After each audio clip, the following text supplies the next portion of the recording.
Bonjour à toutes et à tous, bienvenue sur le site du concours Atout Plus 3. Nous sommes très heureux de vous retrouver ce soir dans un moment un peu charnière puisqu'on est entre les deux sessions.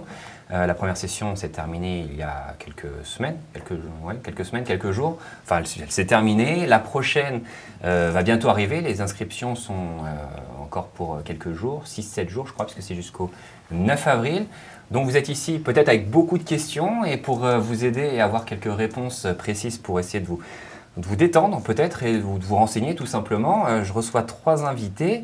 Alette Montuel, bonjour. Alors, vous êtes une habituée, on s'était vu déjà l'année dernière. L'année dernière, voilà. Pour cette même thématique, vous êtes directeur du programme Bachelor à l'ESC Dijon-Bourgogne. Oui. Vous êtes accompagné par François Vallet à côté de vous, qui est étudiant, tout frais étudiant puisqu'il est en première année du Bachelor. Tu nous en diras peut-être un petit peu plus tout à l'heure sur ce que tu fais. Et à mes côtés, Vénitia Pierru, également étudiante en première année. Oui, à Télécom, École de Management. À Télécom, École de Management, également en Bachelor. Oui, donc on a deux écoles différentes qui vont parler évidemment de l'ensemble du concours. Et puis la garante ici pour nous apporter toutes les réponses institutionnelles et puis tout le détail des programmes. Des programmes par rapport au réseau et aux différentes écoles. Voilà. Exactement. Donc je vous propose qu'on y aille. On est ensemble pendant 1 heure. Et première question, Xavier B. Quelle est la différence entre votre bachelor et une formation en IUT, puisqu'il y a aussi des stages et que c'est très professionnalisant? Alors la première différence, c'est que nous sommes en bachelor sur un programme de niveau Bac plus 3, un niveau Bac plus 3 qui permet la poursuite d'études en master. Et c'est un niveau qui est reconnu au niveau européen, je répète le mot niveau. C'est très important aussi de savoir qu'on est sur une formation qui est relativement professionnelle, qui permet d'acquérir des bases en management. Si vous voulez, en IUT, on est plutôt sur une formation opérationnelle, alors que sur le bachelor, on est plutôt une formation de type base management avec une forte coloration concernant le management international, le marketing, le business, et puis bien évidemment tous les métiers liés au commerce, à la vente et divers éléments par rapport à l'expérience professionnelle, notamment avec les stages et puis les parcours internationaux en 3e année, des semestres ou des années d'études à l'international. Justement, peut-être que vous pourriez commencer par nous dire, vous, pourquoi vous avez plutôt choisi le bachelor plutôt que l'IUT? Est-ce que c'est un choix que vous vous êtes fait? Est-ce que vous vous êtes dit, j'hésite entre les deux, entre d'autres choses, et pourquoi avoir finalement choisi le bachelor? Qui veut prendre la parole? Alors pour ma part, j'ai choisi le bachelor notamment à l'ESC Dijon pour son orientation internationale. Donc c'est vrai que j'ai été particulièrement attiré, oui, par les possibilités d'échanges et d'années et de semestres à l'étranger, d'un double diplôme. Et la généralité c'est un diplôme à caractère général avec plusieurs possibilités qui me permettait ensuite, pour choisir mon master, d'avoir déjà acquis des expériences professionnelles et d'avoir pu choisir plus facilement ma voie en testant, par exemple, moi cette année je voudrais faire un stage dans la communication dans le vin, par exemple, et essayer un stage dans la finance l'année prochaine pour orienter mes choix, comme je suis encore un peu hésitant. Donc voilà, c'est ça qui me permet aussi de dire que le bachelor me permet d'avoir un aperçu pour la suite de mes études. D'accord, François. Donc en effet, le bachelor, il ne faut pas oublier que bachelor, c'est l'équivalent d'une licence. Donc on reste dans le schéma licence, master, doctorat, qui est reconnu au niveau international. Donc voilà, donc rester dans ce schéma, c'est très prometteur pour, si on veut s'orienter vers une carrière à l'international. Et donc voilà, en faisant un bachelor à Télécom, École de Management, j'avais une option aussi pour, au niveau des nouvelles technologies que les écoles de commerce proposent en fait. Les écoles de commerce proposent des options qu'on ne trouve pas en IUT par exemple, d'où l'intérêt d'aller dans une école de commerce parce qu'aussi on se retrouve dans un environnement avec des étudiants en master, il y a une vie associative, c'est vraiment différent de l'IUT. Donc voilà pourquoi avoir choisi plutôt une école de commerce plutôt qu'un IUT. Très bien. Alors, question suivante, François Bouner, y a-t-il un profil type d'étudiant en école de commerce? On en a deux ici. Est-ce qu'il y a un profil type? Non, il n'y a pas un profil type puisque le concours Atout Plus 3 est ouvert à toutes les séries du bac. Il suffit d'être en classe de terminale et d'avoir ce niveau de classe de terminale. Le concours comporte des épreuves d'aptitude et non pas de connaissances par rapport au programme, encore une fois, des classes de terminale. Non, il n'y a pas de profil particulier. Je pense qu'il est très important, en revanche, d'avoir une motivation pour faire ce programme Bac+3. On ne demande pas forcément un projet professionnel, mais une forte motivation pour l'intérêt au management, pour les expériences professionnelles, l'expérience internationale, et puis se projeter donc, sur 3 années d'études dans une école. On y reviendra peut-être un peu plus dans le détail tout à l'heure quand on parlera des oraux, j'imagine, puisque c'est une phase aussi importante des épreuves qui arrivent.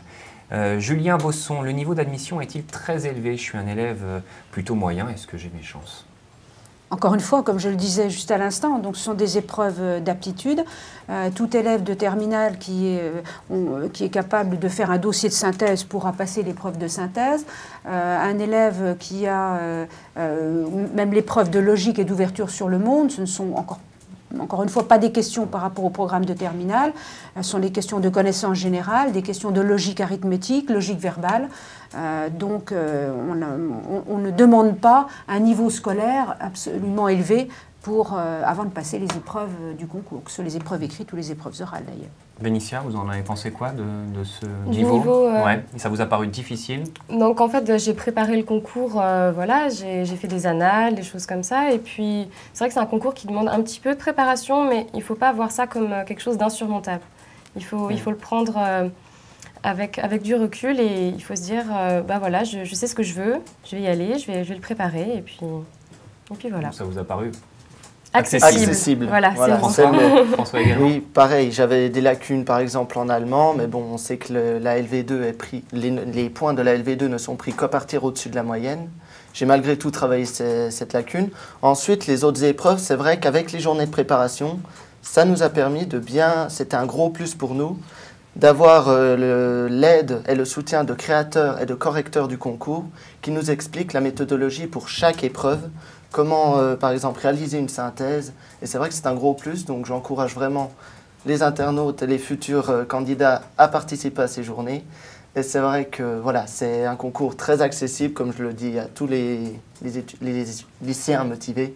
Donc voilà, ne pas avoir de crainte là-dessus. N'importe quel élève, même moyen, a les capacités, tant il a la volonté de réussir ce concours. La volonté, vous rejoignez le discours d'Alette tout à l'heure qui nous disait qu'effectivement la motivation est l'une des premières choses pour pouvoir passer ce concours et surtout le réussir. Bérénice qui rebondit donc sur ce que vous disiez tout à l'heure, est-ce que les STG ont leur place en bachelor? Absolument. Parler de toutes les filières, vraiment toutes les filières. Toute série du baccalauréat, toute série de terminale. Chaque série présente peut porter un avantage par rapport à sa formation. Peut-être qu'un élève de série S sera peut-être plus à l'aise pour l'épreuve de logique, même si on ne pose pas des questions de mathématiques très compliquées. Un élève qui vient de littéraire sera peut-être plus d'aptitude pour préparer l'épreuve de synthèse, mais globalement, ce ne sont pas des niveaux très, très compliqués. Et en STG, on peut s'apercevoir peut-être qu'à l'oral, un élève de STG aura peut-être un esprit un peu plus pratique et peut-être pourra répondre de manière plus précise, par exemple par rapport à un projet professionnel, s'il existe déjà. Même si ça n'est pas une obligation d'ailleurs pour les candidats d'avoir ce projet professionnel. Alexia vous demande qu'est-ce qu'il faut réviser pour ce concours? Elle est en terminale S. Les étudiants peuvent... Rien du tout, c'est vraiment... C'était les dernières, c'est frais, c'était les dernières. Voilà, non vraiment, il n'y a pas de révision à avoir, si ce n'est que de s'entraîner sur les annales qui sont proposées. Et vraiment, comme le disait Madame Montuel, c'est un test d'aptitude, de capacité à raisonner, à s'exprimer, à résumer une idée générale dans un dossier documentaire. Donc vraiment, pas de connaissances à réviser, voilà. Oui, donc il faut tout de même se préparer, je dirais. Voilà. Donc après, c'est vrai qu'il y a des coefficients selon les matières, donc peut-être axer une préparation peut-être plus approfondie sur l'épreuve de synthèse, qui pourrait peut-être poser quelques difficultés ou quoi. Donc, par expérience, c'est vrai que les candidats, avec le recul, souvent les candidats disent que l'épreuve de synthèse, c'est celle qui peut-être stresse un tout petit peu plus parce que c'est une épreuve longue qui dure 3 heures. Je sais que lorsque nous faisons les journées de préparation aux épreuves, ce sont des journées qui se font dans toutes les écoles, nous expliquons aux futurs candidats les objectifs de l'épreuve, ce qu'on veut évaluer au travers de cette épreuve, et nous leur donnons une méthode pour qu'ils sachent gérer leur temps. C'est-à-dire combien de temps passer sur une première lecture du dossier, combien de temps passer sur une lecture approfondie, comment prendre des notes, de telle sorte qu'ils utilisent au mieux les 3 heures. Souvent, c'est le fait d'être 3 heures devant le dossier, un dossier qui comporte une quinzaine d'articles ou d'extraits d'ouvrages. Et on est là sur quelque chose qui peut éventuellement dérouter. Les autres épreuves, ce sont des QCM. Donc que ce soit l'épreuve de logique ouverture sur le monde, bon, QCM avec 40 questions et le choix de réponse. Et puis pour l'anglais, c'est exactement la même chose. Donc là, je pense que les lycéens sont plus préparés à ce genre d'épreuve.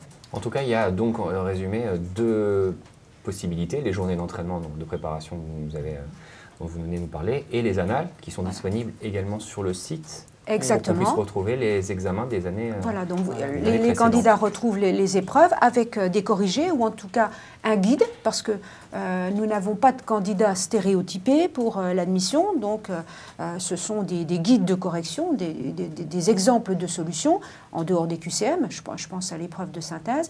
Donc soit utiliser les annales sur le site, ou alors venir dans les écoles suivre ces journées ou ces demi-journées de préparation, au cours desquelles d'ailleurs nous remettons aussi les annales et où nous faisons un petit entraînement sur quelques questions ou en reprenant l'un des sujets de l'année passée ou de l'année antérieure.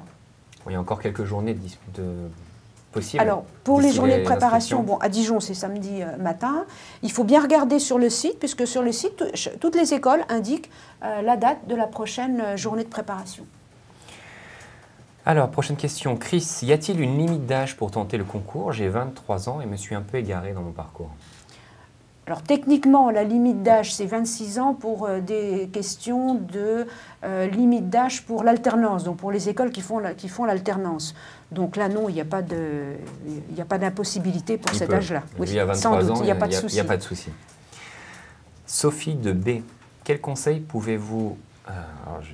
Alors, elle est partie, ma question. J'en ai une autre. DMB3, je suis en terminale littéraire et je n'ai jamais fait de raisonnement logique. Est-ce que ça peut me porter préjudice?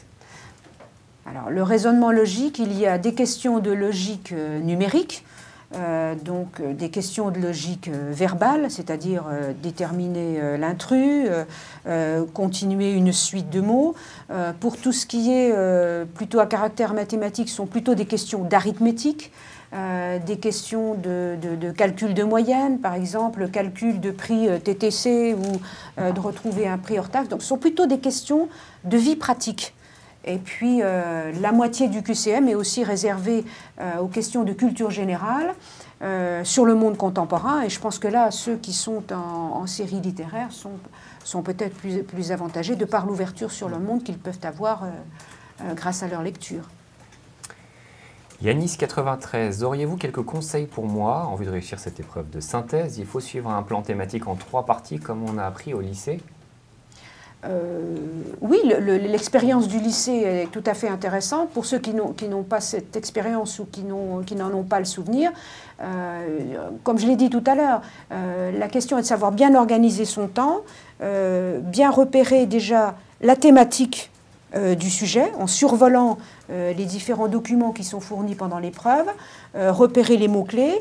Dans une lecture approfondie, savoir prendre des notes sans, comme je dis souvent, stabiloter toutes les lignes du dossier.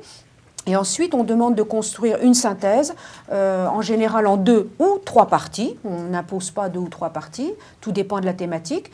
Bien indiquer en introduction le titre général du dossier que l'on souhaite donner, présenter le plan, ensuite le développement de la synthèse, en citant les articles qui sont dans les documents, et puis une conclusion qui répond à la problématique ou qui donne la conclusion générale du thème qui est traité. Je voulais juste ajouter, quand j'ai passé, moi, l'épreuve de synthèse, à la fin, je dois dire, au niveau de la gestion du temps, moi, grâce à la journée de préparation, j'ai su comment bien gérer, mais je vais dire, sur 50 candidats, il y en a peut-être 1 ou 2 qui ont été un petit peu raides à la fin, qui ont un peu de mal à gérer leur temps, mais vraiment, on est bien préparé. Et si on s'entraîne peut-être à le faire une fois grâce à l'anal, ou à lire les documents et lire la correction de synthèse disponible sur le site, on voit à peu près comment il faut faire pour réussir à gérer son temps. Et vraiment, on stresse au début, mais vraiment, il n'y a pas de souci à avoir là-dessus, parce qu'on a plus de temps qu'il nous en faut. Il ne faut pas s'en faire une montagne. Voilà. En effet, voilà, donc quand on lit les documents, il faut avoir une lecture active. Par exemple, on peut faire pour chaque document un petit tableau où on mettrait une idée principale, des arguments et les exemples qu'on trouve dans le document. Voilà, toujours avoir bien des idées structurées, parce que c'est ça qu'on va rechercher surtout. C'est ça que le correcteur va rechercher. Il veut un travail structuré avec une introduction, des parties avec des idées bien distinctes selon les parties et une conclusion. Après, le conseil que je peux apporter, ce serait de rédiger son introduction au brouillon et la conclusion aussi, parce que c'est ce que le correcteur voit en premier, l'introduction, et la conclusion, c'est ce qu'il voit en dernier. Et bien sûr, toujours garder un temps de relecture à la fin pour ne pas se retrouver avec des fautes d'orthographe, sachant que c'est pénalisé un petit peu. Voilà. Alors, question suivante, Mio. Si je suis actuellement en première année de licence en fac d'éco-gestion, je peux aussi m'inscrire en bachelor ou est-ce que c'est réservé uniquement au terminal? Ah non, il peut s'inscrire parfaitement. J'ai quelques candidats chaque année qui changent d'orientation parce qu'ils ont fait un essai et ils s'aperçoivent qu'ils préféraient avoir des études type école de commerce et notamment le bachelor. Et ils peuvent tout à fait passer le concours aux mêmes dates que les autres candidats. La seule différence, c'est qu'ils ont ils sont en année universitaire alors que les autres sont en classe de terminale. Alors l'avantage, en revanche, pour ce type de candidat, c'est qu'il a déjà son baccalauréat, donc il n'aura pas à fournir le relevé donc au mois de juillet, puisque lui peut déjà le donner. Alors, question suivante, Mélina. Auriez-vous un nom de livre ou de site internet pour s'entraîner aux questions de culture générale? Alors sur les questions de culture générale, nous avons un exemple type pour cette année, puisque les questions de culture générale sont nouvelles sur cette année pour les deux sessions. Bon, ce sont des questions qui concernent la géographie ou la géopolitique contemporaine, des questions sur les grandes personnalités, encore une fois, du monde contemporain, des questions éventuellement sur des connaissances de grandes technologies, mais qui sont des connaissances basiques de tout un chacun. Donc on ne va pas poser des questions très scientifiques par rapport au programme de série S ou de biologie. Non, ce sont des questions de connaissances, encore une fois, du monde contemporain, des questions de bon sens et tout venant de l'actualité. Et quand vous dites qu'elles sont nouvelles cette année? Oui, parce que jusqu'à l'année dernière, l'épreuve de logique était uniquement une épreuve de logique avec une quarantaine de questions, donc type logique verbale, logique numérique, analyse de graphique et puis une résolution d'équations. Et cette année, nous allons rénover cette épreuve en considérant que comme nous ouvrons le concours à toutes les séries du bac, il était normal aussi d'ouvrir cette épreuve, de ne pas lui donner ce caractère un petit peu mathématique qu'on avait tendance à lui donner par le passé. Donc de couper en deux l'épreuve et puis d'avoir une partie raisonnement logique et raisonnement verbal et puis une partie plutôt d'ouverture sur le monde. Pour que ce soit plus accessible pour tout le monde sur celle-là. Voilà. Alors peut-être pour répondre aux questions de cet internaute, je pense que le meilleur c'est de venir à une journée de préparation où là nous avons une épreuve complète avec des questions que l'on fait passer donc, aux candidats lors de la présentation avec le concepteur correcteur qui est là pour donner des conseils par rapport aux bonnes réponses.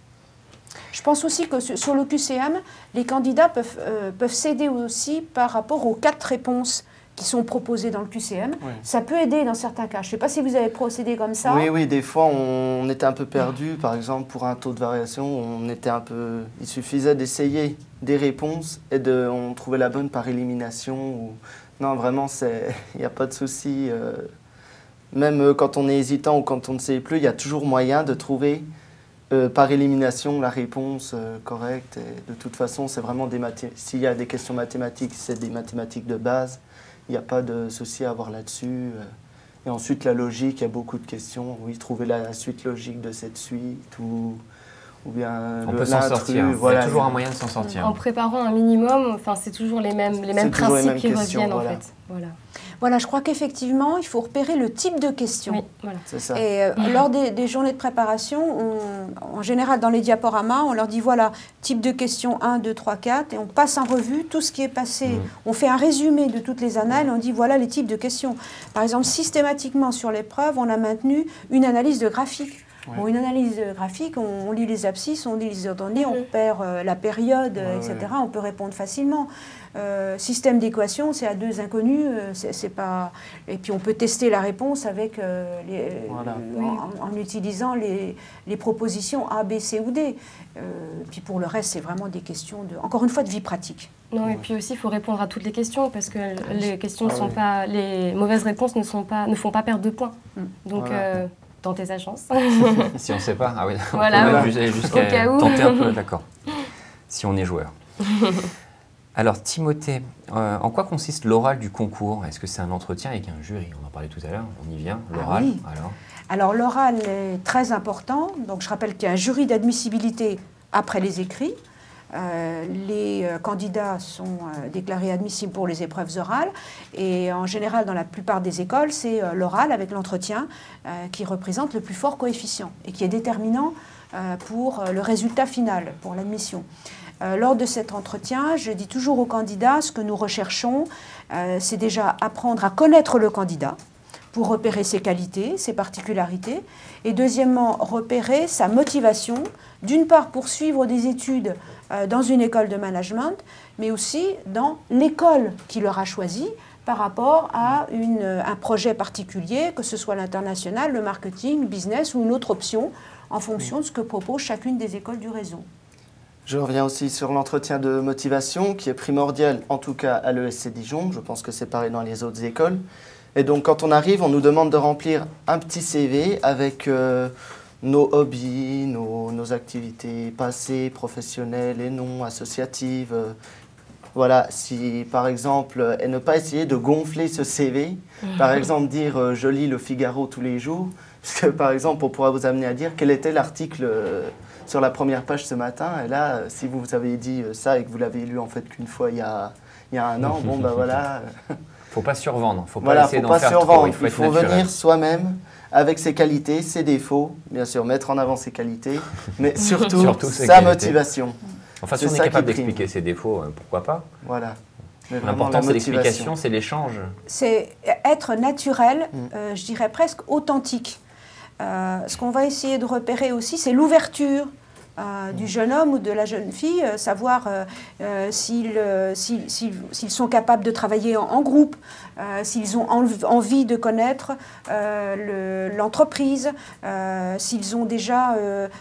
on sait que les jeunes à cet âge n'ont pas forcément eu un contrat de travail dans une entreprise, ils ont peut-être eu des petits jobs d'été, ils ont fait du babysitting, ils ont peut-être voyagé, donc on essaye de regarder dans tous ces éléments-là ce qui capte leur motivation et ce qui peut, chez nous, à l'école, ce qui nous permet de déceler un profil avec lequel on va pouvoir travailler et on va pouvoir préparer ce jeune à assumer des responsabilités progressivement, à apprendre le sens de l'effort aussi. Donc, et puis la progression se fait au cours des 3 années par rapport au projet professionnel.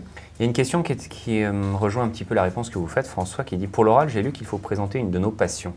Et si on n'a pas vraiment de passion à proprement parler, qu'est-ce qu'on fait ?» Parler de soi-même, parler de son goût pour sa motivation. Oui, vraiment, je reviens toujours sur la motivation, mais par exemple, si on dit je n'ai pas d'activité extrascolaire particulière, je ne sais pas, il faut vraiment se mettre en avant, dire mais par contre, j'ai vraiment noté que cette école avait une ambiance de solidarité, quelque chose que j'aime, enfin voilà, vraiment développer aussi ses valeurs personnelles. Moi, c'est ce que j'avais fait, ça a plutôt bien marché. Mais voilà, parler de soi, même si on n'a pas de passion, on trouve toujours quelque chose à dire sur soi. Il y a forcément quelque chose, on ne peut pas ne rien faire non plus. Alette, il y a des choses qui sont rédhibitoires dans l'entretien d'oral? Non, je pense que...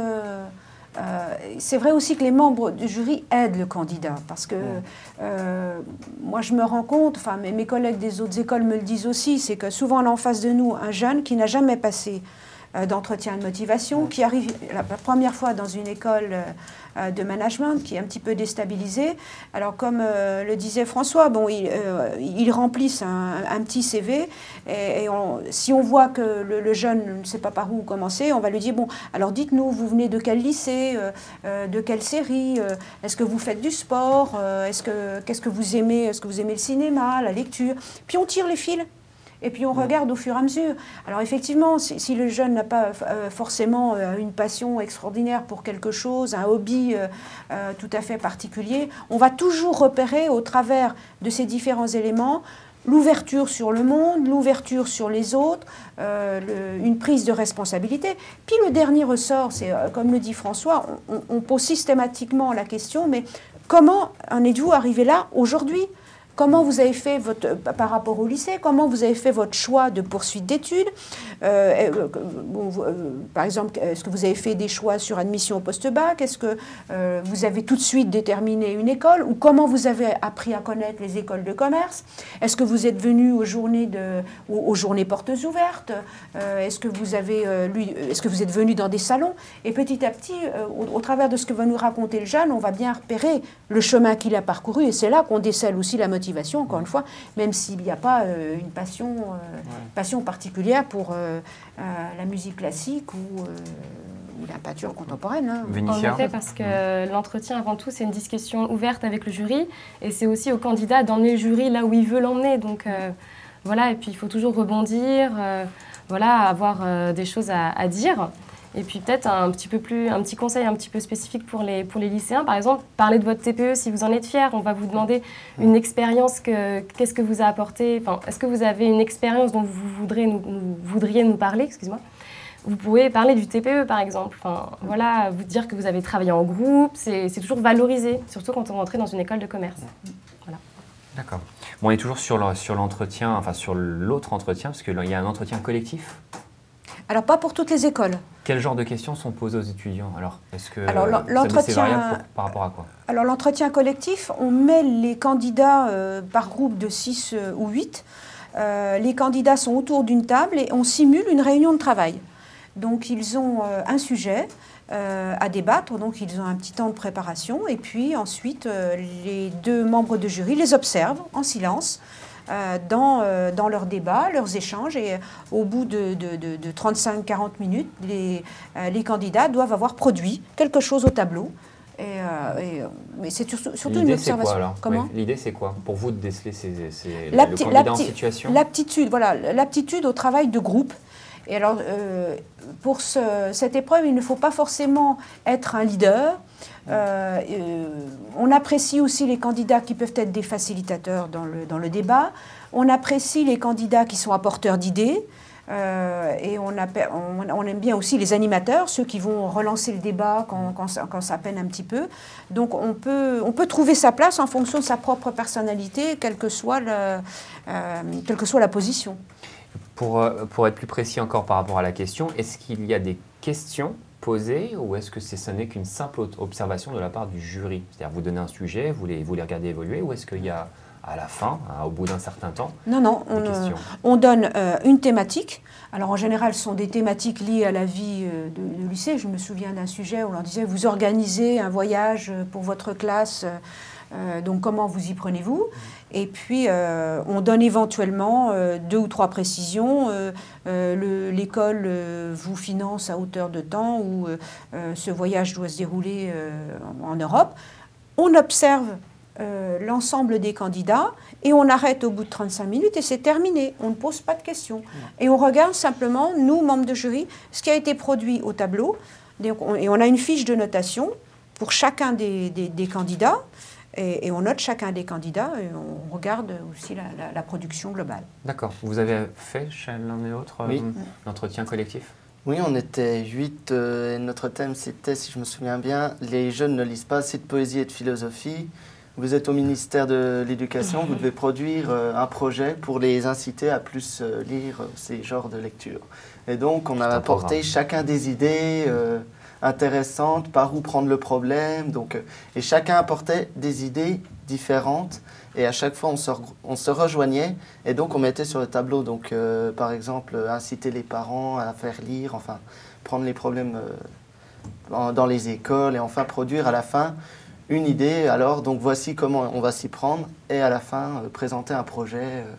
Mais vraiment, c'était pour analyser le profil de chaque étudiant. Donc, est-ce qu'il y en a qui ne dit jamais rien? Est-ce qu'il y en a qui apporte beaucoup trop d'idées? Ou est-ce qu'il y en a qui veut être le leader? Non, il faut faire comme ça. Enfin, vraiment pour voir les différents profils. Et donc, le mieux, donc, c'est vraiment d'être ouvert au débat, de respecter, d'écouter les idées des autres, de commenter. Voilà, il n'y a pas de questions, il n'y a pas d'entretien, si je puis dire, avec le jury. Il y a un sacré recul, François, quand il parle de ces épreuves. On a l'impression que ça pourrait être un membre du jury. Il observe bien, il arrive à bien resituer les choses. Quand il sera diplômé, oui, d'accord, moi je le prends en jury. Vénitia, est-ce que tu l'as fait? Donc en fait, pour intégrer Télécom, école de management, il n'y a pas d'entretien de groupe. Mais ceci dit, une fois qu'on intègre le programme, on est amené à faire des travaux de groupe et donc voilà, forcément à échanger, à travailler, à partager des idées, à travailler entre élèves. Beaucoup de travaux de groupe. Oui, voilà. Encore une fois, pour les candidats, il faut bien vérifier sur le site A2+3 les écoles qui font passer cet entretien collectif. C'est précisé aussi. Il y a une présentation des types d'épreuves à l'écrit et à l'oral. Et il faut bien regarder, suivant les écoles, celles qui proposent encore cette épreuve d'entretien collectif, qui n'existe plus à Dijon, mais qui existe encore pour d'autres écoles. Alors, 3 questions. Pierre Val, Mathis et Jean, comment se préparer à l'oral utilement? Est-ce qu'il faut préparer quelque chose? J'ai plein de passions, mais je dois bien avouer quand même ne pas trop savoir ce que je veux faire plus tard. Si on n'a pas si on n'a pas encore d'idées bien précises sur son projet professionnel, est-ce que c'est grave devant le jury? Donc les deux premières sont un peu identiques. Comme je dis aux candidats, quand on est en journée de préparation, le plus important, c'est de noter, de préparer ce petit CV, mais ils le remplissent en arrivant à l'école le jour de l'oral. Noter, je suis dans telle série au bac, j'ai tel loisir. Est-ce que noter les voyages qu'ils ont faits, noter, comme vous le disiez très justement, très judicieusement, éventuellement les travaux de groupe que vous avez faits en terminale, si vous participez à des associations caritatives, si vous avez des loisirs culturels, le sport, quel niveau vous avez, si c'est du sport individuel, du sport collectif, si vous avez eu des petits jobs, si vous avez des passions. En revanche, j'insiste bien sur une chose, c'est que le projet professionnel, si vous n'en avez pas, c'est pas grave, c'est pas rédhibitoire, parce qu'on sait bien qu'en terminale, c'est un peu normal que les jeunes n'ayant jamais vu une entreprise, dans la plupart des cas, c'est un petit peu délicat de leur demander d'avoir un projet professionnel construit. Ça, ce sera pour l'entrée en master, quand ils passeront des concours type passerelle. Mais ne pas se mettre la pression et ne pas justement se construire un projet professionnel fictif. Surtout ne pas s'inventer. Comme je disais, il faut être authentique. Parce que c'est ça qu'on essaye de repérer, l'authenticité, la fraîcheur, l'envie de faire des études, d'intégrer une école, l'envie de partager aussi. Je sais qu'à Dijon, on essaye de repérer aussi l'appétit pour connaître les autres pays, rencontrer d'autres étudiants, parce que sur le campus, on a beaucoup d'échanges, même dans le programme bachelor, donc beaucoup d'élèves qui sont recrutés dans les différents pays du monde. Encore une fois, cet appétit, ce goût pour se dire, dans quelques années, je vais poursuivre mes études et puis je travaillerai pas forcément en France, j'aurai une expérience dans tel et tel continent, dans telle grande entreprise internationale. Quelque part, il faut que les jeunes aient aussi envie de rêver. Je crois qu'aujourd'hui, les jeunes vont travailler, comme je dis, bien plus longtemps que nous. Ils ne seront pas forcément dans la même entreprise. Ils vont avoir plusieurs métiers. Ils changeront de fonction, changeront d'entreprise. Et puis, ils vont voyager. Donc, c'est ça qu'on les prépare à ça. Parce que là, ils sont partis pour 3 ans après le concours. Probablement 5 ans pour la plupart. Et puis, ils feront leur carrière après. Donc, c'est ce goût pour cette ouverture sur le monde. Je crois que c'est ça qui est très intéressant pour nous. Alors, Val voudrait savoir comment se passe l'accueil des candidats dans les écoles quand elle arrivera sur place pour les oraux. Est-ce que vous pouvez nous en dire un mot? Donc, effectivement, l'élève arrive et il y a des étudiants pour le prendre en charge, en fait. Et donc voilà, il signe au niveau administratif comme quoi il est bien arrivé, tout ça. Et puis bon, bah voilà, on le prend sous notre aile. Et puis en fonction de ses horaires, on peut par exemple lui faire visiter le campus ou il peut boire quelque chose pour qu'il se détende un peu parce que c'est vrai qu'il faut... L'oral, on peut être un petit peu angoissé et justement, faut être au naturel, on l'a dit. Et voilà, donc on est là pour accompagner l'élève et que ça se passe bien. Quand vous dites 11, c'est-à-dire vous l'avez fait cette année pour la... Oui, voilà, oui. Pour les premiers... Pour la première session. session. Et la deuxième, on sera aussi là pour les accueillir. François? Oui, moi je me rappelle quand j'étais arrivé, moi j'avais été surpris, on avait un buffet, on avait des étudiants qui étaient là, qui nous proposaient des jeux, il y avait une PlayStation, il y avait tout ce qu'il fallait pour nous détendre, qui nous conduisaient à nos salles, qui nous disaient t'inquiète pas, mais pas perturbé, détendre, voilà, pas perturbé. Très détendu. Et cette année, c'est vrai que maintenant, moi, je le fais moi-même, et donc on essaye vraiment de transmettre la vivacité et puis l'ambiance de l'école qui est vraiment très bonne. Je veux dire, on a une vraie fraternité entre tous les étudiants, malgré qu'on soit plus de 1000, par exemple à Dijon. Il y a vraiment une entente entre tous, il y a vraiment très rarement des conflits, même cette année. Oh, c'est la vie, voilà. L'école, c'est mais la vie. Bon, voilà, on est vraiment là pour les aider. S'ils ont des questions, qu'ils n'hésitent pas. Et vraiment, on est là pour... C'est l'occasion. C'est vrai qu'on est quasiment 2000 sur oui. le campus scolaire. Il a dit plus de 1000. Hein. Plus de 1000, oui. Mais ce qui peut parfois étonner les jeunes qui arrivent à l'école, c'est le monde, enfin le nombre de personnes qui traversent la Verrière, le parc, les bâtiments. Ça circule, ça va, ça vient. On entend parler anglais, espagnol, italien, des tas de langues. Donc ça peut paraître un peu étonnant. On s'y fait très vite. Hein. Mais alors, ce qu'on essaye aussi, c'est de les guider pour qu'ils ne soient pas perdus pour retrouver les salles. Mais pour le reste, c'est finalement, je crois, très amusant de découvrir. Oui, voilà. C'est l'occasion de rencontrer la promotion précédente, par exemple, ou de se rendre compte de l'ambiance de l'école et voilà, effectivement, de se rendre compte. Alors, moi, je sais que quand je suis arrivée, ça m'avait effectivement étonnée d'entendre parler à droite à gauche des langues étrangères. C'est là qu'on se rend compte de la dimension internationale d'une école de commerce. Voilà. Et c'est vrai que c'est vraiment un avantage de pouvoir partager avec des étudiants du monde entier. Je vois, moi, je fréquente des Australiens, des Italiens, des Américains, des Colombiens, des Mexicains, enfin, de tous les pays du monde.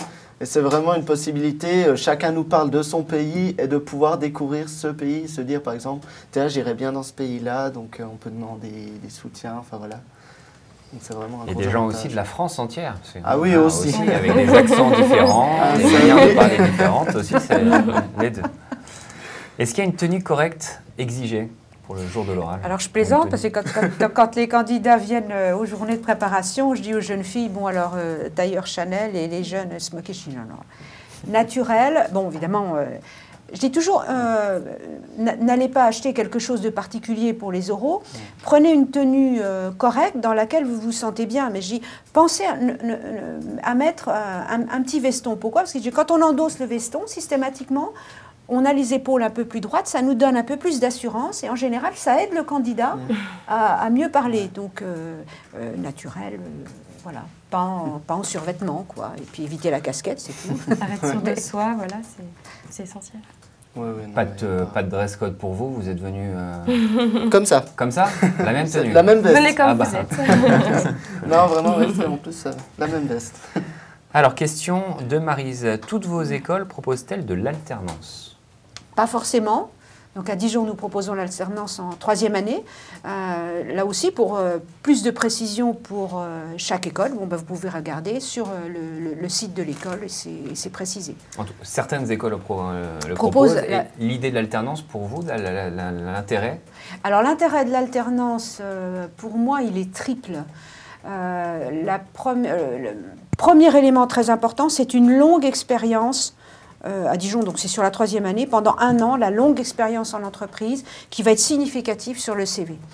Le deuxième intérêt, c'est par rapport aux jeunes qui vont s'arrêter au bachelor avec un diplôme visé et qui vont entrer sur le marché du travail et qui vont pouvoir bâtir plus précisément leur projet professionnel et négocier avec l'entreprise sur une expérience réelle. Puis le troisième aspect, c'est par rapport au financement, bien évidemment, puisque l'alternance représente un avantage par rapport aux phases scolarité qui sont prises en charge grâce à la participation de l'entreprise.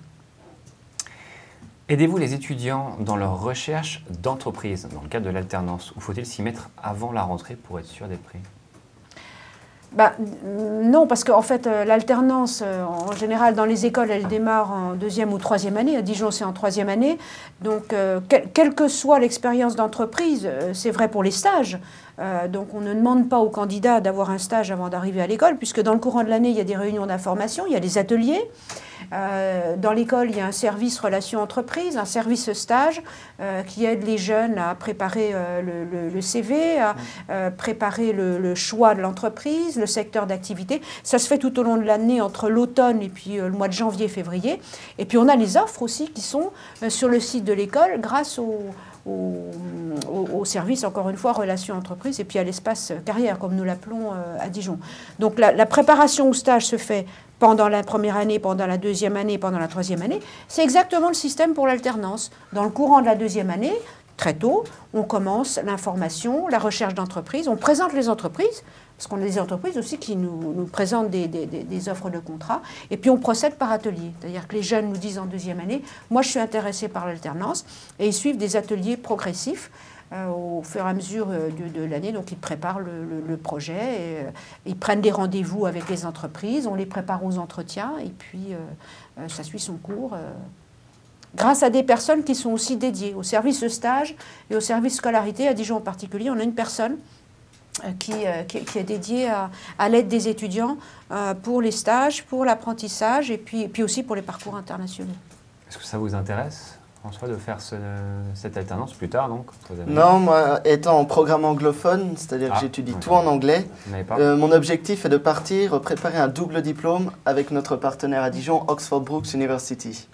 Donc c'est vrai qu'on a un net avantage puisqu'on n'a pas les frais de scolarité d'Oxford à avancer. Nous avançons nos frais de scolarité de Dijon et nous partons 1 an à Oxford. Et à la fin, nous obtenons le grade de double diplôme, donc le diplôme d'Oxford et le diplôme de Dijon. Alors pour ma part, donc, je ferai mes 2 ans donc, à Télécom. Est-ce que Télécom propose de l'alternance? Non en fait, parce que la 3e année, donc on a l'opportunité de faire donc 6 mois dans une université partenaire à l'étranger, donc voilà, avec tous les partenaires de l'école, donc dans le monde entier, voilà, ça va aux États-Unis, en Angleterre ou même jusqu'en Australie. Et après, c'est vrai que si on veut s'orienter anglais ou même en Amérique latine ou quoi, il y a moyen. Ou alors, si on ne veut pas aller à l'international pendant ces 6 mois, on peut faire un parcours donc en anglais. On peut faire 6 mois en anglais. Donc à Télécom, ou alors, après par la suite, excusez-moi, on a 6 mois à faire en entreprise, donc complètement immergé dans le monde de l'entreprise, donc pour les 6 derniers mois de la 3e année. Pas en alternance. Donc ce n'est pas en alternance, c'est complètement en entreprise. Voilà. D'accord. Bon, je reviens sur les parcours internationaux qui sont les plus développés dans les écoles du réseau. Donc, dans la plupart des écoles, il y a cette possibilité de semestre à l'étranger en 3e année. J'insiste beaucoup là-dessus, sur cette période, cette expérience d'études à l'international. Nous n'envoyons pas les étudiants sur un séjour linguistique. On les sélectionne auparavant, il faut qu'ils aient un certain niveau dans la langue d'enseignement de l'université partenaire. On a un choix, beaucoup de choix sur des études en pays anglophones.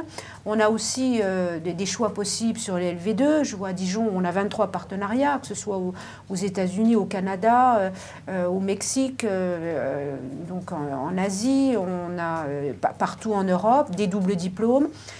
Chaque étudiant doit savoir qu'il va suivre le même programme que son semestre d'automne en tronc commun, mais il va le suivre dans une université partenaire avec en plus cette expérience multiculturelle et qui est très enrichissante. C'est quelque chose d'important. Oui, très important. Et c'est un plus au niveau de ces programmes bachelor. Alors Joachim, avez-vous des échos des anciens élèves? Ont-ils tous trouvé du travail à Bac+3 ou ont-ils majoritairement poursuivi leurs études? Alors statistiquement, nous avons une grande majorité d'élèves diplômés, en tout cas à Dijon, qui poursuivent leurs études en master. Parce que ils ont pris connaissance de la vie à l'école. Ils sont très bien préparés puisque en première année, on leur donne toutes les bases des techniques de management. En deuxième année, ils approfondissent le marketing et le business. En troisième année, ils ont l'expérience internationale. Puis ils ont les stages en plus. Donc en général, une fois qu'ils ont pris goût au système d'école, ils passent les concours d'admission parallèle et notamment passerelle et ils poursuivent. On aurait pu penser qu'avec l'alternance, ils auraient aussi goûté eh bien, à l'entreprise et ils resteraient en sortie. Cette année, je m'aperçois, effectivement, ceux qui suivent l'alternance sont plutôt destinés à aller. Il y en a qui font l'alternance pour trouver un emploi et ils trouvent un emploi, mais la moitié continue. Alors, ce qui est très curieux d'ailleurs, parce que les élèves qui sont en alternance sont très bien préparés aussi pour les oraux, pour ces concours d'admission parallèle pour la poursuite d'études, parce qu'ils ont un acquis professionnel dont ils témoignent donc, au moment de l'oral. Donc ça, c'est très intéressant. D'accord. Alors, une question pas évidente. Parmi les écoles proposées par le concours, comment choisir la sienne? Question de Myriam. Aller dans ces écoles. Aller dans ces écoles. Voilà, c'est celle qu'on aime. Votre expérience aussi à tous les deux, visiter, est-ce que vous avez hésité, enfin vu et donc aimé plusieurs écoles, ou est-ce que vous vous êtes dit finalement, je vais à Dijon, je vais à Télécom, école de management? Donc c'est vrai que bon, voilà, j'avais passé un concours à côté du concours Atout Plus 3. Et du coup, j'ai eu l'occasion de visiter différentes écoles, mais voilà, c'est vrai que chaque école a sa spécificité. Enfin, voilà, je me suis orientée dans une école pour laquelle les outils liés aux nouvelles technologies est importante, parce que c'est vrai qu'avec le développement d'Internet et tout ça, je trouvais essentiel d'avoir un apport comme celui-là dans mon programme. Donc après, c'est vrai qu'en fonction de ce que l'on souhaite, il faut s'orienter et choisir son école selon ce qu'elle propose. Voilà. Sachant qu'après, c'est vrai qu'il est facilité, disons, de continuer en master dans l'école dans laquelle on a fait le bachelor. Donc c'est vrai qu'on peut viser son école, son bachelor, et après se dire je veux continuer en master dans cette école-là. Ça nous fait une porte d'entrée, par exemple. François? Alors moi, pour ma part, j'ai initialement découvert l'ESC Dijon, qui m'a ensuite amené sur le concours Atout Plus 3. Et c'est vrai que quand je suis arrivé dans cette école, tout de suite, je m'y suis senti à l'aise. Est-ce que vous vouliez de toute façon au départ intégrer le SC Dijon et vous avez fait le concours Atout Plus 3 pour intégrer le SC Dijon? En fait, dès le départ, je suis allé donc aux portes ouvertes et c'est vrai que l'ambiance dégagée dans cette école, le programme, les possibilités, moi je suis resté sur cette école. Je me suis renseigné sur les autres écoles, les autres programmes, mais au final, moi, je me sentais plus à l'aise dans le SC Dijon, donc j'ai eu un peu plus de chance. Donc j'ai vraiment passé le concours et sélectionné l'oral qu'à l'ESC Dijon. Voilà. Ça, c'est aussi un signe de motivation. Quand on a un candidat qui nous dit à l'oral, j'ai passé le concours Atout Plus 3, j'ai passé ce concours-là, et à l'oral, je ne passe une école et je passe la vôtre, pour nous, c'est quand même un signe que... Et puis quand le jeune nous parle du programme, c'est un sacré risque quand même. Ah oui, hein. Et bon, là, c'est un signe de motivation. Je voudrais juste ajouter quand même une chose par rapport au choix des écoles, et notamment, c'est la caractéristique sur le réseau, mais j'insiste bien là-dessus, à tous ces jeunes qui sont en période de sélection, vérifiez bien que les écoles vous proposent un diplôme Bac plus 3 visé par le ministère de l'Enseignement supérieur et de la Recherche, parce que c'est ce visa qui donne une garantie de la qualité des enseignements. Nos écoles sont reconnues par la conférence des grandes écoles, mais c'est ce visa qui est très significatif et qui permet les équivalences pour la poursuite d'études en master. Qui n'est pas présent dans toutes les écoles, c'est ça que vous dans toutes les écoles de tous les réseaux, tous les autres concours. Non, il y a du concours Atout Plus 3. Voilà, concours Atout Plus 3, la plupart des écoles ont le visa. Et à Dijon, nous avons le visa. Alors, question de Delphine, y a-t-il une vie associative étudiante, sport, club ou autre? J'imagine, il y a beaucoup à dire, on va essayer de tenir. Donc voilà, moi-même je fais partie de la vie associative de l'école. Et donc c'est vrai que c'est très enrichissant de faire partie d'une école de commerce, parce que par exemple sur le campus de Télécom, il y a une 60aine d'associations et sont vraiment très riches. Par exemple, pour n'en citer qu'une, c'est le fait qu'il y ait AIESEC, qui est une association internationale, nous permet justement de développer des capacités, de travailler en groupe, de mener des projets. Et plus qu'un diplôme, on a un bagage, vraiment quelque chose de très concret qu'on peut développer en école de commerce. Et c'est pour ça que faire partie de la vie associative d'une école, c'est vraiment essentiel. Et c'est vrai qu'elles sont vraiment très développées sur les campus. Notamment dans une école de commerce, c'est toujours, je le dis, je le dis aux lycéens qui viennent me demander, c'est un plus sur le CV. Parce qu'en s'investissant dans une association, par exemple, moi je suis dans le bureau des arts et je gère le pôle du théâtre. Et donc je suis amené à gérer des budgets, à organiser des événements, des soirées, des sorties. Par exemple, ce week-end on est parti à Munich. Je fais aussi partie d'une association qui gère les arrivées d'étudiants étrangers et qui propose des voyages un peu partout en Europe. Donc vraiment, on est amené à gérer des budgets, des personnes, à s'occuper vraiment d'une organisation, à monter des partenariats. Et c'est un plus sur le CV, sur la lettre de motivation, de dire j'ai géré telle association, j'ai organisé tel voyage. Et c'est très formateur pour vous aussi. C'est très formateur pour nous et enrichissant aussi de pouvoir rencontrer des gens. C'est là qu'on rencontre les étudiants des autres programmes, voilà, qu'on rencontre des étudiants étrangers.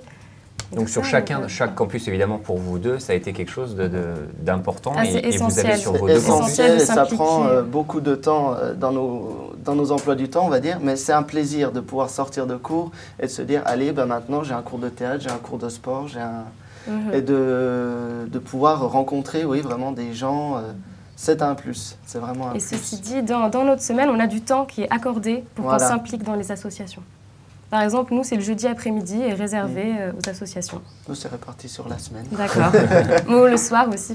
Oui. Voilà. Et pour vous, Alette, c'est une utilité pédagogique de leur permettre justement de s'offrir pas des respirations, puisque apparemment c'est quand même pas mal de boulot. Non, c'est leur fournir l'opportunité de réaliser ces expériences et puis de leur donner encore une fois ce goût, le sens des responsabilités, le sens de l'organisation aussi, comme disait François, avec l'organisation des calendriers, du programme de la semaine, et puis l'ouverture aux autres, que ce soit le travail au travers des associations plutôt culturelles, plutôt sportives, il y a aussi les juniors entreprises, donc il y a des tas de possibilités. C'est aussi un moyen de souder les promotions. Parce que je crois que quand on appartient à une école, on y vit dans l'école, on y vit du matin au soir. Les écoles sont ouvertes tard le soir, elles sont ouvertes le week-end. Donc le fait d'avoir ces activités, c'est un moyen, encore une fois, de souder les promotions, les groupes. Et c'est quelque chose qui va se retrouver dans l'avenir du jeune, parce qu'il va ainsi constituer son réseau. Pas seulement de camarades de promotion, mais de tous les gens qu'ils vont rencontrer au travers de ces associations. Donc ça, c'est très important. Aussi, je voudrais ajouter, il y a dans les associations des échanges inter-écoles. Il y a des événements organisés entre les écoles de commerce, par exemple le Trophée des Arts à Barcelone ce week-end, ou le week-end prochain, je ne sais plus, où il y a 30 écoles de commerce qui se retrouvent pour faire un festival d'art sur tous les thèmes artistiques. Ça permet de rencontrer encore des gens. Ça permet vraiment d'étendre nos réseaux entre les écoles. Voilà. Alors Anouk, est-ce qu'il y a beaucoup d'étudiants qui viennent d'autres régions de France? On en a parlé un petit peu tout à l'heure. Ou est-ce que ça se concentre dans le bassin de chaque école? Évidemment, non. Une bonne partie du recrutement dans toutes les écoles du réseau Tout Plus 3, c'est plutôt un recrutement sur la grande région de l'école. Mais de plus en plus, les jeunes bougent. Il y en a qui ont peut-être une famille dans une autre ville où il y a une école du réseau. Donc, ils vont tenter une première expatriation par rapport à chez eux. En général, on est plutôt sur un recrutement de grande région. Mais on a aussi beaucoup d'internationaux qui viennent. Et c'est ça la nouveauté. Oui, c'est un concours national et voire même international. Oui, on a des jeunes qui sont en lycée, qui ont par exemple des parents qui ont la double nationalité par leurs parents, des jeunes qui ont vécu déjà quelques années dans un pays anglophone ou ailleurs, de par la profession du père ou de la mère. Et donc, c'est très intéressant d'avoir ces jeunes-là qui ont déjà une expérience internationale et qui viennent témoigner aussi de leur parcours. Donc ça, c'est très enrichissant. Vous étiez d'où, tous les deux? Alors vous, par rapport à Télécom École de Management Alors moi, je suis de Franche-Comté, donc à côté de la Bourgogne. C'était un court voyage. Voilà. Quand même, un petit voyage quand même. Petit voyage. Non, alors moi, je suis d'Île-de-France, c'est pas très original. Puisque Télécom École de Management est à Ivry. Oui, voilà. C'est ça. Donc, mais ceci dit, on a une bonne communauté de Bretons. Voilà. On a des gens de Strasbourg, du sud de la France, Oui, de c'est Bordeaux. Il y a vraiment, oui, il y a quand même des gens qui viennent d'ailleurs. D'accord. Ouais, oui, Mais vraiment, c'est un peu mélangé, quoi. C'est ça qui est bien aussi pour vous. Les 20% en tout cas à Dijon d'internationaux qu'on a, c'est vraiment intéressant de pouvoir fréquenter ces gens qui viennent du monde entier et de pouvoir découvrir leur culture.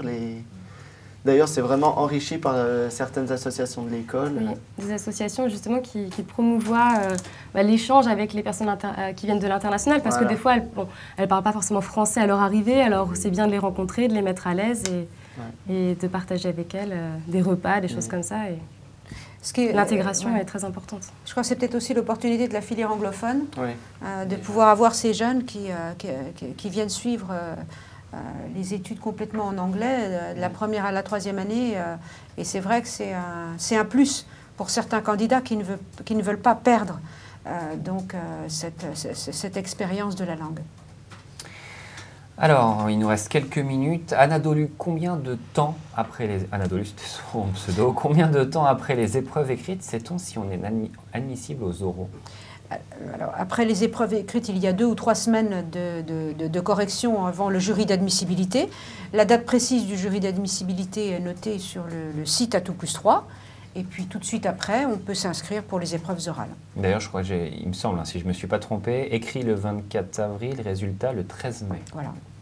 Donc, comme vous disiez, il y a 15 jours, 3 semaines. 15 jours, 3 semaines. Et après, il y a 15 jours à peu près pour les oraux.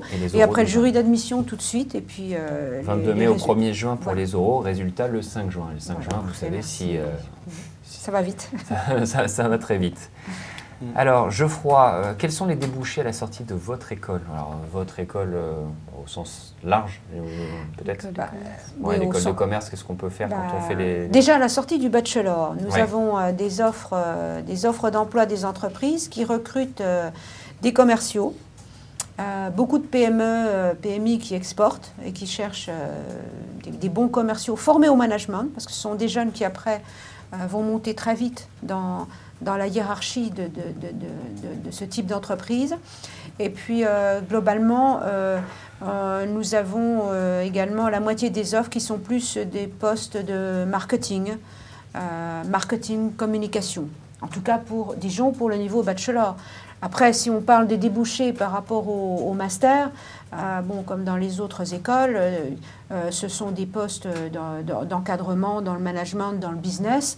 Ça dépend aussi de la spécialisation qui est suivie dans le cadre de ce programme master en 3e année. Et là, on peut avoir tous les postes imaginables, que ce soit dans le domaine de l'audit, de la finance, du marketing, de la gestion des ressources humaines, ou des spécialisations du type vin, management du vin, wine business, donc, comme à Dijon. Beaucoup de spécialisations qui touchent en fait toutes les fonctions du management d'une entreprise, sans tenir compte de la particularité du secteur d'activité. Il y a aussi l'entrepreneuriat qui est mis en avant dans notre formation. On a des conférences sur des différents parcours, des interventions, des aides qui nous permettent de voir si on a l'esprit entrepreneur et si on est capable d'entreprendre, de créer une entreprise, de créer un projet. Et on a pas mal de soutien là-dessus également. C'est un peu tôt pour vous pour savoir si vous voulez savoir ce que vous voulez faire déjà? En fait, on nous aide parce que voilà, on a un career center pour nous orienter et tout ça. Mais aussi sur le campus, il y a souvent des forums où les entreprises viennent pour recruter les étudiants, parler d'elles, rencontrer tout simplement les étudiants sur le campus. Donc voilà, on peut se faire des idées sur les entreprises qui nous intéresseraient plus tard. Et voilà, c'est très ouvert. D'accord. Juste peut-être une précision, quels sont les avantages d'un diplôme en école de commerce par rapport à une faculté versus université, école de commerce? Le premier avantage déjà, c'est le contact avec l'entreprise, par le biais des stages, par le biais des projets. Le fait qu'on a dans le corps professoral des grandes écoles des professeurs permanents qui sont des chercheurs, qui sont à la pointe des thématiques qui sont discutées dans les entreprises. Et puis le fait aussi d'avoir beaucoup d'intervenants experts dans les différents domaines qui viennent appuyer les cours des professeurs permanents par des témoignages d'expérience. Et puis ce qu'on a dans une école, bien évidemment, c'est tout l'encadrement par le biais du service du département des relations entreprises, les services stages apprentissage, le service international, des services aussi qui permettent aux jeunes de préparer, comme vous l'avez dit, le projet professionnel ou un parcours en alternance. Donc c'est tout un encadrement en fait qui est autour du jeune qui va lui permettre de s'épanouir, de construire son projet. Et puis c'est le réseau. Dans les grandes écoles, je crois que finalement le plus important c'est le réseau. Le réseau des diplômés, à Dijon, donc c'est une école qui a 110 ans, 120 ans, on a 9000 diplômés actifs. Et bon, évidemment, ce réseau est réparti partout dans le monde. C'est ça aussi qui facilite le fait que les diplômés vont trouver un emploi à la sortie.